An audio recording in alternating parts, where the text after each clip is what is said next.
I totally was one of the people that felt wrong kicking a soccer ball down, the 11th fairway and throwing a football into the 12th green.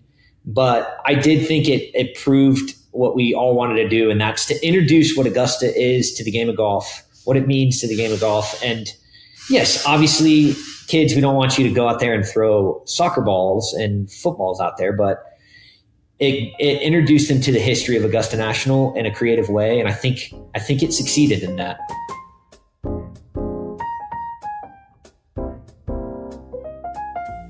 Garrett, welcome to the podcast. Thanks so much for jumping on. Absolutely. Thanks for having me. So you had an interesting afternoon. The probably always a pretty interesting afternoon at Dude Perfect. Out there chasing the elusive hole-in-one on demand. Well, Tell us about and it's that. not really a hole-in-one. It's obviously, I think I hit 500 swings at it. So, it's just a long hole out. We'll call it that. Okay. A long hole out. And this was, what was today's challenge? Yeah, so we're trying to do a video called Trickshot of Miles, and for the 10th of a mile shot, which is around like 178 yards, or I don't know the exact math, we're trying to do the hole-in-one golf shot. So make a ball in a hole from 178 yards, and turns out a lot harder. I think if the hole was double the size, I would have made it. I think that goes with a lot of golf, I agree. I mean, we've, there's a bunch of things out there that say, hey, look, if I have 2 shots for every hole, can I beat a pro? All these conspiracy theories that, amateurs think they could do. Actually talked to Scotty Scheffler about a lot of them. I think he resorted to, he could beat me blindfolded however many shots I want, and it doesn't matter. Is that where it went? Yeah, so. Blindfolded. Yeah, but hey, grow the game. Let's make the hole a little bit bigger. I agree. So you're coming to us. You're at Dude Perfect HQ, I guess. We just moved offices. So the new office is a little stale, but we're putting the basketball court and the turf in currently, and all this stuff. So we are at the new HQ just up the road by PGA, the new PGA. Oh, in Frisco. Yep. Oh, fantastic! I mean, you guys had a pretty sweet setup at the. We did. It was. We just ran out of room. I mean, who thought 40,000 square feet wouldn't be? It was pretty big. So now we're at 70,000 square feet. Oh my gosh! So, yep. Well, for anyone listening who might not be familiar with Dude Perfect, maybe they're not aware of the YouTube. Describe for us what Dude Perfect is. Yeah. So we started 15 years ago. We all went to Texas A&M. Don't judge us. We're not the delusional Aggies out there. Okay. We know we haven't won anything, and we don't expect to win. I think Notre Dame kicks off this season. Yes. Very excited about that. August 31st. Let's go. We met there. We just, the way we had fun wasn't going to parties or doing the thing. It was more like playing sports, being competitive. So in the backyard, we would bet each other who can make the weirdest, craziest shot. Corey decided to film it and throw it up on this thing called YouTube, which had like cat videos and some other random Charlie bit my finger type things back then. And, just lucky timing, and it just took off. There wasn't any content like that back then on YouTube. Obviously, YouTube's grown to be the platform to consume all content, but we got in early, and we've been blessed to do this for 15 years, and it's been a lot of fun. It's been awesome. We're classified more of a, we're more of a age 5 to age 15 kids channel, and we stay in our lane, and it's been fun. Well, it's been awesome to watch, and I guess I don't suit your demographic, but I love watching your stuff. I mean, that is the great thing about Dude Perfect. My 11-year-old watches everything; she loves it, and I'm watching it as well. So that's a pretty great recipe that you've stumbled upon. I'm curious, how do you turn a viral video and then some more videos? How do you turn that sort of just concept? How do you make that into a business where you're in a 70,000 foot headquarters? It's a great question. I remember back when we first got ad money from our first video, and I think we made like 5 cents. And back then, Ty's granddad was kind of guiding us a little bit, and he was like, "Man, you need to remember this day. This is going to be a big day for y'all." And I'm like, 5 cents? I mean, come on, give me a break. Like, this ain't going anywhere. We had no vision of it to turn in. We all got degrees. I have a master's in architecture. That's kind of like why I have dove so far deep into the golf architecture world, because it kind of, helps me itch that scratch a little bit, so scratch that itch, sorry. Whichever.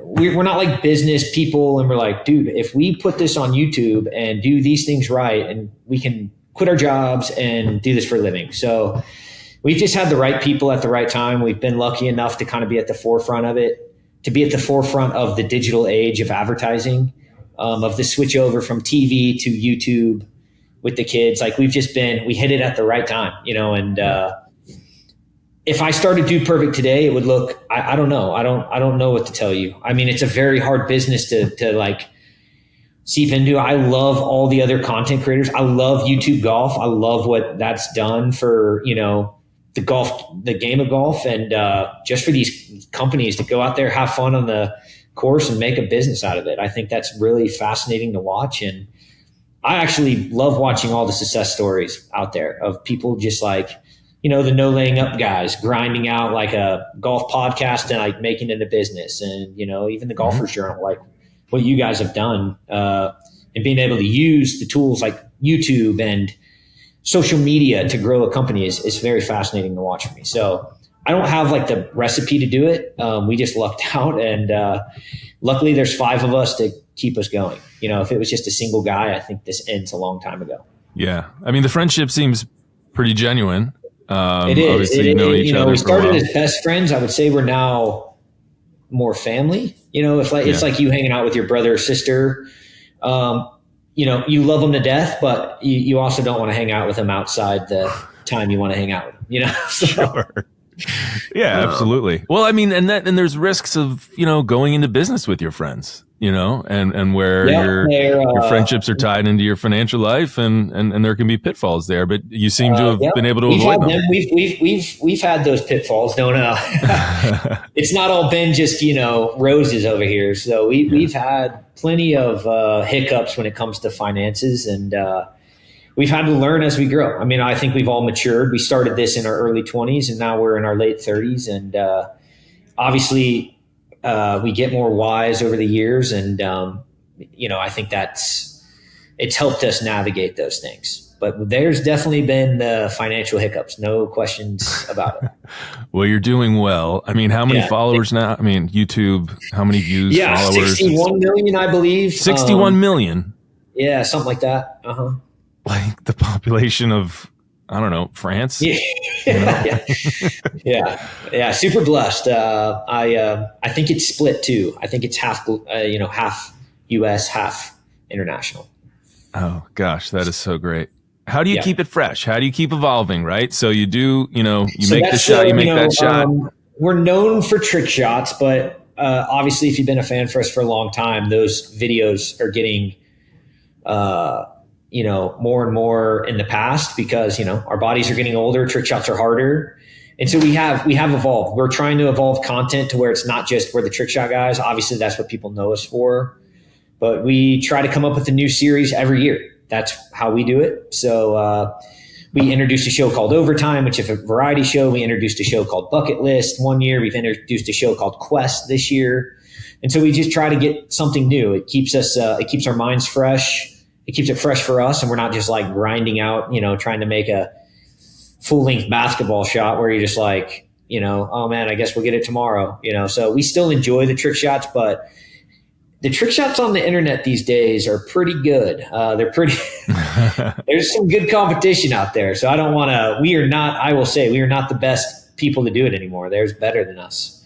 And so we try to just find fun lanes, everyone always asks, why haven't you done golf content? Same thing. Like there's a lot of good golf content on YouTube. You know, where Ty's our best golfer. He's a 2. I'm a 5-6 handicap.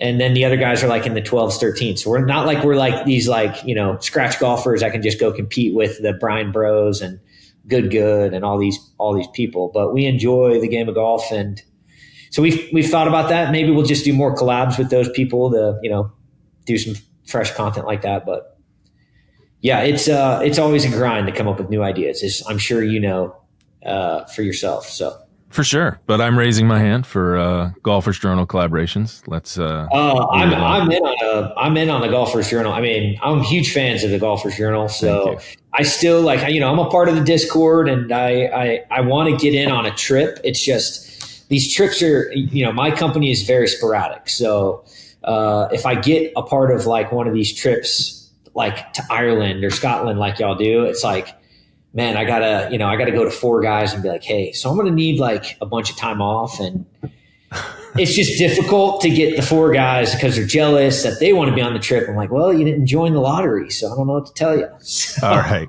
We're going to. So no, I'm in on a Golfers Journal collab, no doubt. Okay. We'll, I have a little pull. We could probably pull some strings and get you, certainly get you guys in an event. And no one will have to be jealous. But yeah, we got some big ones coming up. I was going to ask you which one you want to go to. We're actually coming down to, I think our club championship, I believe, is at Shady Oaks. Okay. In you know, so I mean, Shady it's Texas at least. I don't know if y'all have been to Shady. I have. But it is an intimidating place. The first time I actually went to Shady, I developed something called the Yips on the driving range. That's fun. I could not hit a golf ball. Like, I mean, I was healing every shot. It was the most embarrassing. It was just a grind mentally. So yeah, Shady owns me right now. I would love to go back and try to conquer those fears of the Yips. What was that about? Was that anxiety? I'm okay to say that. That doesn't bother me. I know people are like, say the word. No, you got to talk it out. You got to figure it out, man. You got to grind it out. You can't live in fear of it. You got to take away its power. Just say it. No, yeah. What do you think that was just it was like an intimidating place to be? Or, I mean, it is pretty like going up there, you know, the home of Ben Hogan. It's like you really feel. I would like to blame it on the ghost of Ben Hogan. That was just like, nope, not today. Yeah. But no, I was just mentally weak that day. I just couldn't. I think the first ball in the range, I was playing with a couple guys I've never played with before. You know, you always talk a big game, and then you got to prove it on the course. Oh yeah. And just didn't happen for me. It was even one of those things where they just left me on the range and they're like, just work it out yourself. You know, we're going to go over here. I'm like, man, this could not get any worse. But it was fun. Well, this time will be better. I promise. Yeah, this time will be better. I'm all about going back. But it's a fun, beautiful track. It is. It's a great place. So we'd love to bring you back to that. Yeah. But you've done some really fun stuff in golf, and a lot of golfers might have been introduced. Older golfers might have been introduced to you via some crazy stuff you did at the Augusta National. How the heck did that happen? Yeah. COVID 2020. Well, I guess the Masters took place. That was in the winter time that year, right? November or something, right? Yeah. So we didn't go to the November one. We went to one right after. Still no fans. It was only friends and family. We get invited to go sit down at Berkman's, and we just signed with a company called CAA for our agency. And Rob Light wanted to have breakfast or have a meal with us, so we went down there and met Rob, who's a green jacket, one of the greatest dudes of all time and nicest human being ever. And he brought another one of his friends named Trip Rackley. And we just developed a friendship, and he is the head of like all media at Augusta. And so we started talking about doing a video there. And obviously we our first thought would be to break some world records with Justin Thomas. That would be a great video. Augusta, you got the history. We got Justin was playing really good golf. And thought it would be great. Well, he comes back with us like, hey, so we're going to have about an hour on the course. And we're like, well, it's going to be tough to break some world records in an hour. I know Justin's great, but it's going to be tough. And so we were like, well, we just need to come back. I was like, we can always do all sports golf, but you guys probably don't want us kicking soccer balls and acting like little children on, this prestigious golf course. And they were like, yeah, absolutely not. We're not doing that. So kind of conversations died there.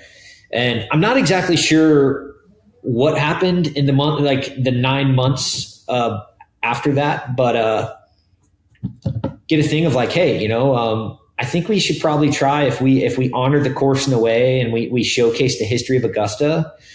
I think we can maybe work with the all sports. So we were still set to film with Justin Thomas, but that was the Monday after the Players Championship of the year that Justin went to the playoff. I can't remember if he even won it, but it got weather delayed and they had to play Monday.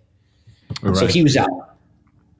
And we were like, well, the one stipulation Augusta had was like, we want you to play with a pro. We're like, yeah, absolutely, sure. What pro do you have on property? Well, we got a guy named Bryson DeChambeau. And at this time, this was when Bryson was before his rise to fame and glory and fandom. Not a lot of people liked Bryson at this time. And we're like, well, let's do it. We got one of the least liked golfers. We're going to get blasted by the people who love the game of golf and the history nuts. So sure, perfect combination. Great. And so we filmed it, and we had a blast. And Augusta was, so gracious to us. I can't thank Augusta National enough. I mean, for just trusting us with that video. Yeah. So we filmed the video. Our guys go to edit it and they put all the history in of Augusta and we send it off. And the chairman obviously has to, make a decision. We don't hear from anybody until the day we have to launch the video, which is the Saturday before Augusta, Masters Week. Yeah. And we get it. And he's like, chairman just watched it with his grandkids. It's approved. You can launch it. Oh, dude. And, we put it online and, took some bullets that day from, the golf community, which I get. I totally understand the perspective of where they're coming from.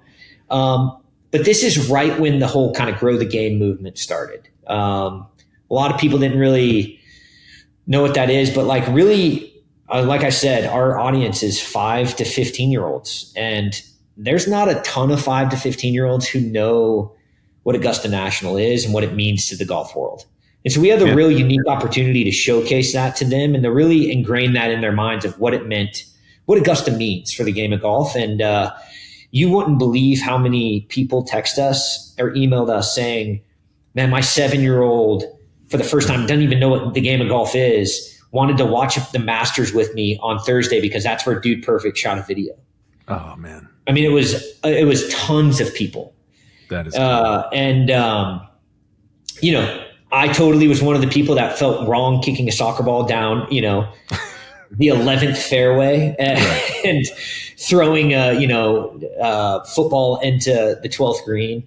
But I did think it proved what we all wanted to do, and that's to introduce what Augusta is to the game of golf, what it means to the game of golf. And yes, obviously, kids, we don't want you to go out there and throw soccer balls and footballs out there, but it introduced them to the history of Augusta National in a creative way. And I think it succeeded in that. And so obviously it was mixed with the members, which I get.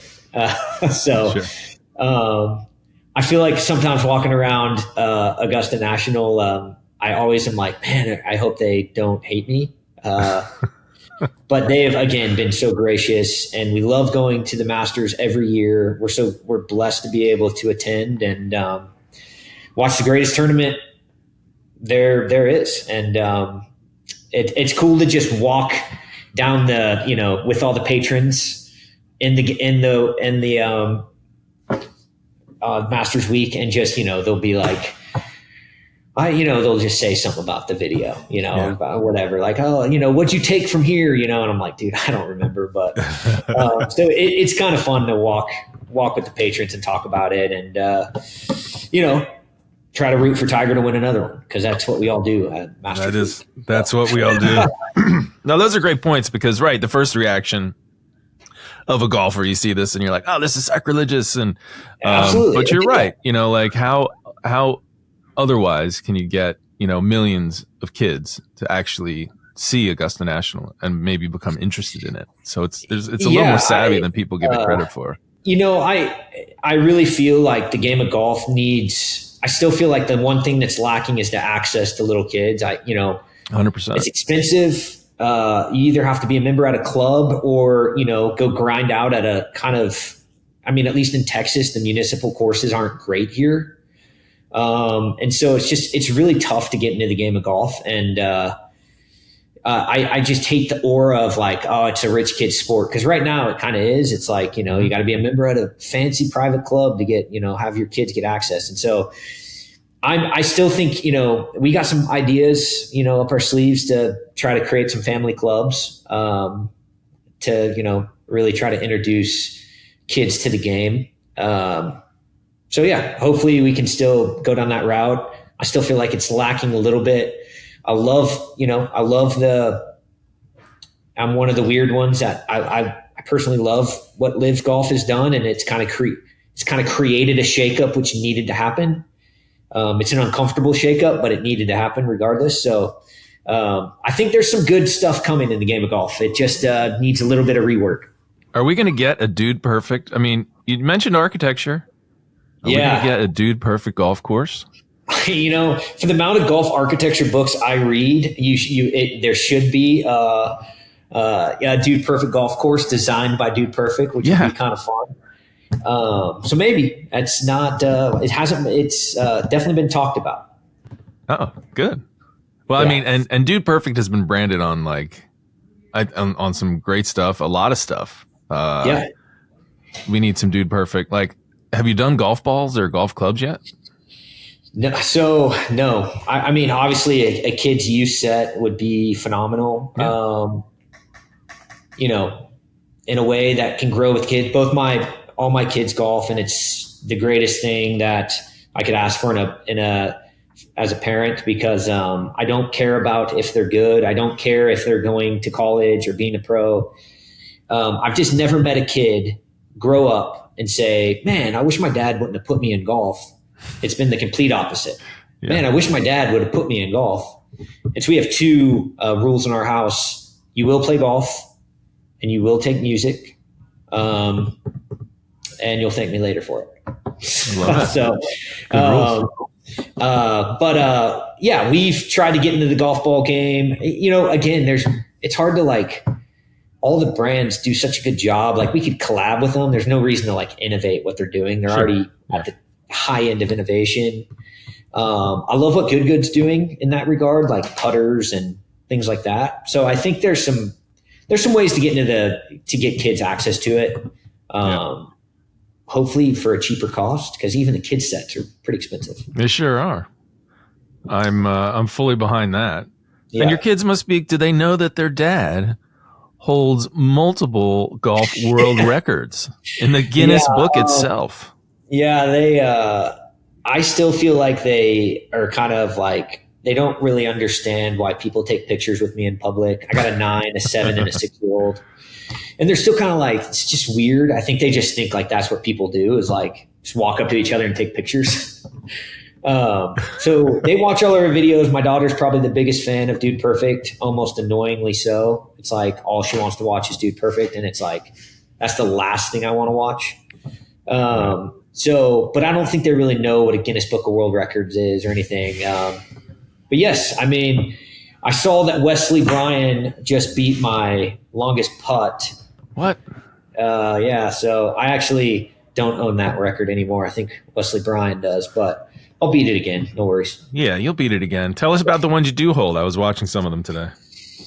Yeah, trying to think. So we own. Are you talking about the one with Rory? Yeah, how fun was that? Let's just go hang out with Rory and break world records. Rory is misunderstood. I'll leave it at that. No, please elaborate. Yeah. Tell me. How is Rory misunderstood? Honestly, all of them are. Bryson DeChambeau, John Rahm, any golfer we've hung out with is a lot of things will be said online, or because you're getting to see them at work when they're truly focused.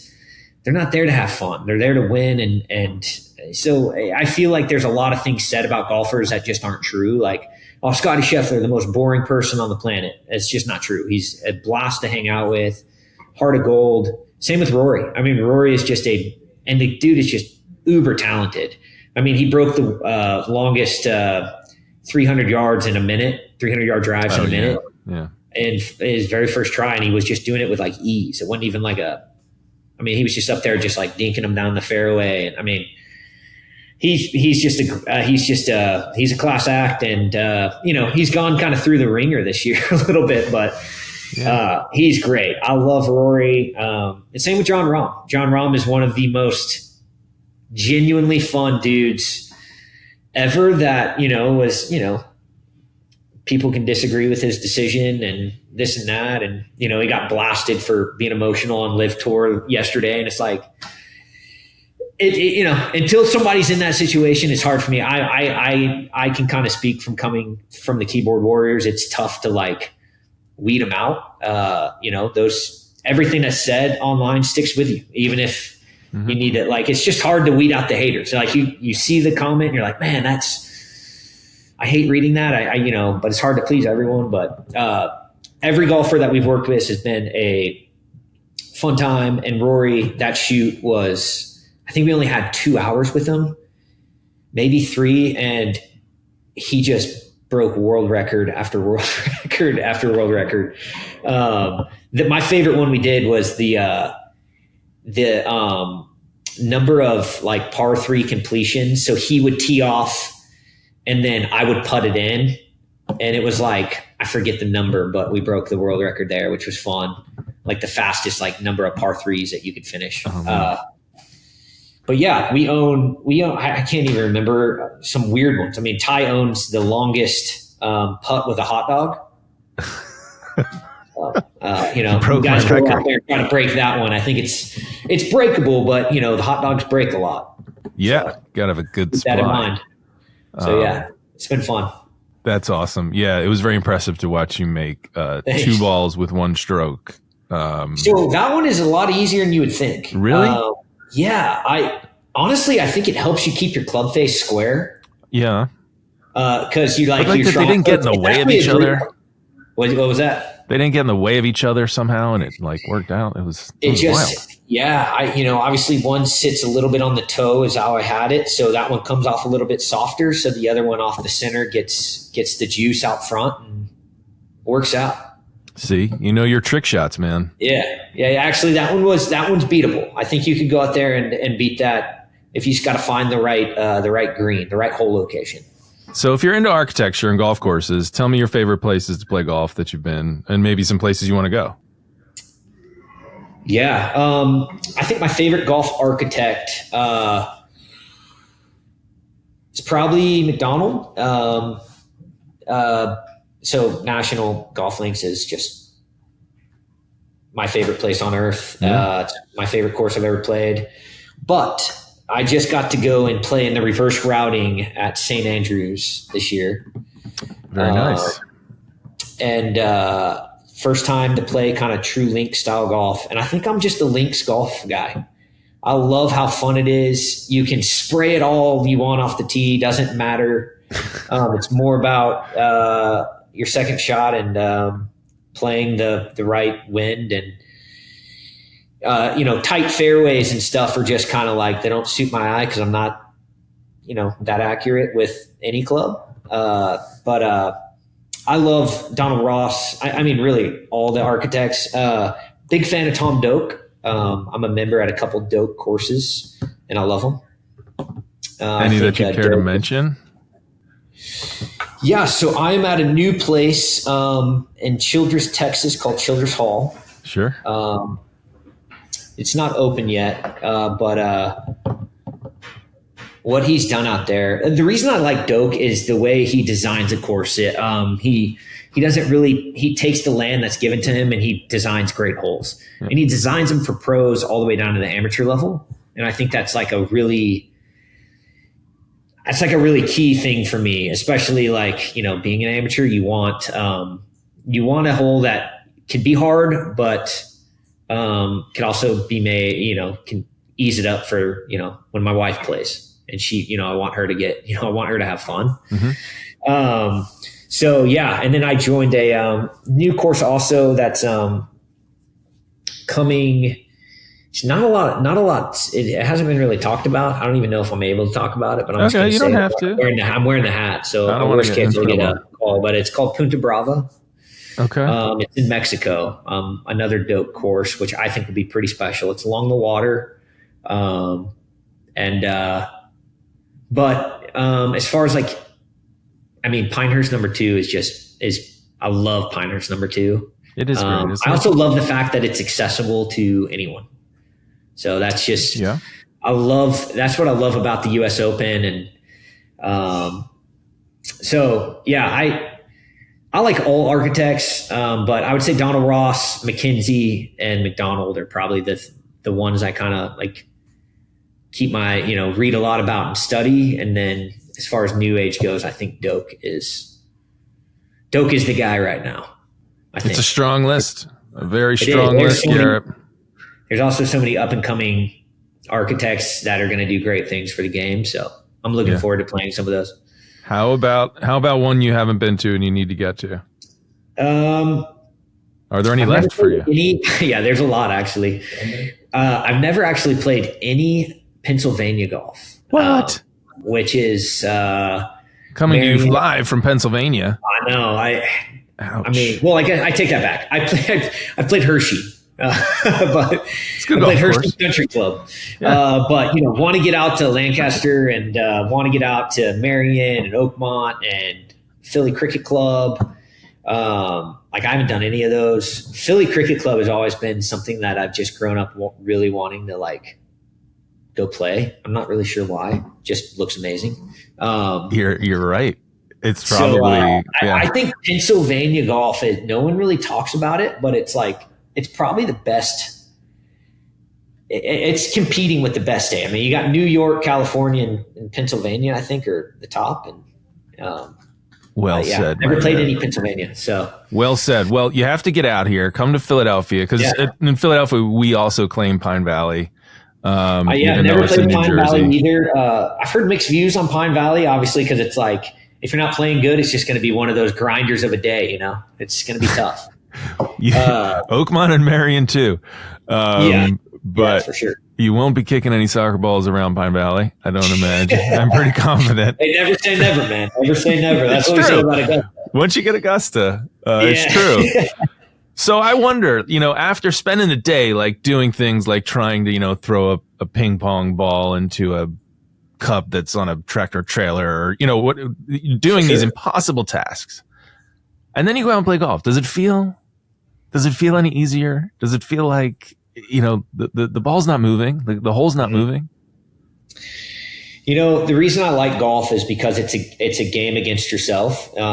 And it's truly just, you're out there to try to beat yourself, beat your previous round. And you're outside, man. I just feel like we've lost the touch with nature, a little bit with just our cell phones. We're just right here. Right. And so golf gets you out of that. You put the cell phone away. It's just you and the course. And you're just competing against nature, which I just think is really fun. And there's not a better time in life than taking 3 of your buddies or your family to the course. It doesn't matter what you shoot. You don't even have to keep score. Don't even care. There's nothing better than playing 9 holes, 18 holes, 36 holes. I don't care. I don't care what it is. Than with your buddies or family and just enjoying what golf has to offer. It's something different every day. You don't get the same. Your swing's going to change from yesterday to today to tomorrow. And I truly love that aspect. You're just always working on it. You can never be at the point where you say I conquered this game. And I think that's just so fun. And And then getting to go see different golf courses and what things have to offer and what different clubhouses have to offer and who has the best milkshake, you know? Yeah. Right. So it's all really fun. And, yeah, that's why I'm a big advocate for kids to play golf, because I feel like they're just missing out on 20 years of life that they won't get back, and they'll look back on and be like, man, I wish I had 20 years on the course of just having those memories. Yeah. So I'm a big advocate to start early. I don't care how bad. If you shoot it straight right, doesn't matter. Get out there, have fun with it. Don't keep score. It doesn't matter. And just enjoy it, man. So it's a wind down thing for me. You grind on a trick shot all day, and you just go to the course and hit some balls, and it's kind of a decompressing, it's good to be back. It grounds you a little bit. Yeah. Well, few people can say that, playing golf and, hitting good golf shots is probably a nice break from what they have to actually accomplish. It is. At work. I love the fact that you quit golf 6 times during your round, and then that one shot will bring you right back. It's just the full circle. It's amazing. I love it. Everyone should do it. No question. Very well said. Now, you play with the guys. You play with the Dude Perfect crew. What's that dynamic like? Are you competitive? I imagine you are. Yeah, every time we play with Dude Perfect, we're it's competitive. There is some money wagered for sure, but I also use the game of golf to get away from the guys too, and play with not the Dude Perfect guys. Because again, sometimes I don't want that competitive nature they bring. Sometimes I just want to go out there and have a good time. But every time we play with Dude Perfect, it is very competitive. But yeah, we play all the time. When we go on live tour, every tour stop, we'll play golf in the morning, new city, new course. And it is a blast, stay up till 1 a.m., sleep on a bus, wake up at 7, first tee time. You don't really know what's happening till about hole 10, and then the betting starts. Oh, I love it. That sounds like a pretty good it's summer. It's a fun little. Our wives always say, you're not going on tour, you're going on a golfing trip with your guys and doing a show at night. So yeah, is that the toughest part of the job, being away from family, or what is the toughest part of your gig? I would say that's the toughest part. We travel quite a bit. We all have young kids. There's 16 kids between the 5 of us, all under the age of 9.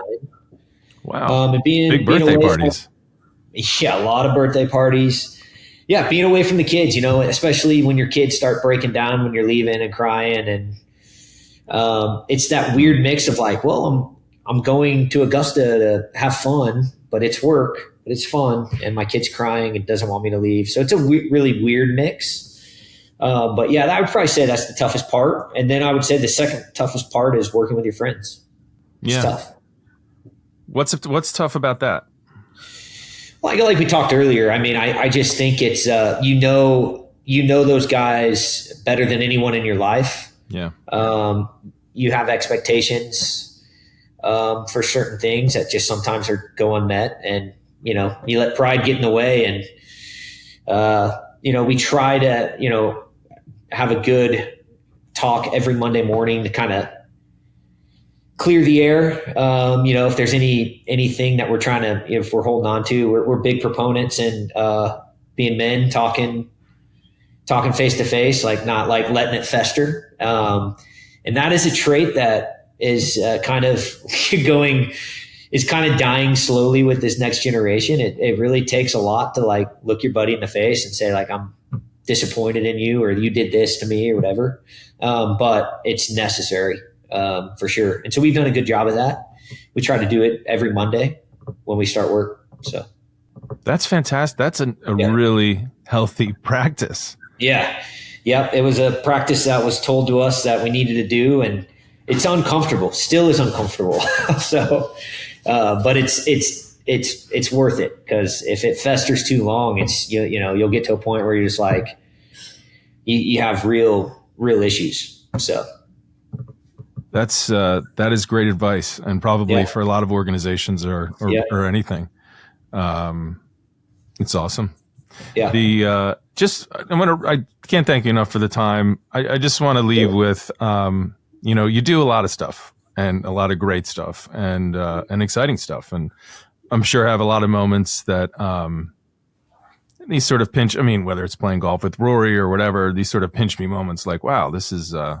Do you still have those moments where you're like, this is crazy? Yeah, every week we have those moments. I feel like, I mean, you just like, I could come in any regard, like, just even like, you know, having some random stranger pick up your tab, because his kid's a fan, and you're just like, this is crazy, you know, you know, I'm truly blessed to be in this position. So yeah, we have those moments weekly. What gives you, in doing all this cool stuff, where do you get your sense of purpose? Yeah, I mean, for us, we've been very upfront. We're our faith is what gives us purpose. We do this for something greater than us. We're trying to, share a message of love, and that it's not about us. And I think that gives us purpose. That's the thing that drives us every day, is just our faith in Christ. And it's something that we hold dearly to ourselves. And I know that people kind of clinch up when they hear that, and I get it, but we're not, ashamed of that for us. And I think that's what gives us the ultimate purpose. And then we got a great team around us. It's not just 5 guys in this building. It's 25 people, and hopefully more, because we need more people. But, we got a great culture and team that pushes daily, that are uber talented. And we are not here without any of those people that have grinded for us, and do daily. So, having that team is really special to us too. And being able to kind of like steward that is tough. And we're not great at it. But we try to help those guys out. And if they want a different job, or, trying to get them, a lot of guys come after college to work for us. And, I don't know if they want to work for Dude Perfect for 25 years, but, so we're trying to continue to help their careers and stuff. So I would say those two things, our faith and our team, give us, help us keep going on the daily. And no, you shouldn't apologize. And, working and thinking about something bigger than yourself is, I think, the key to any sort of satisfaction in one's life. So, I'm just going to leave with, we have a secret guest host on today's podcast.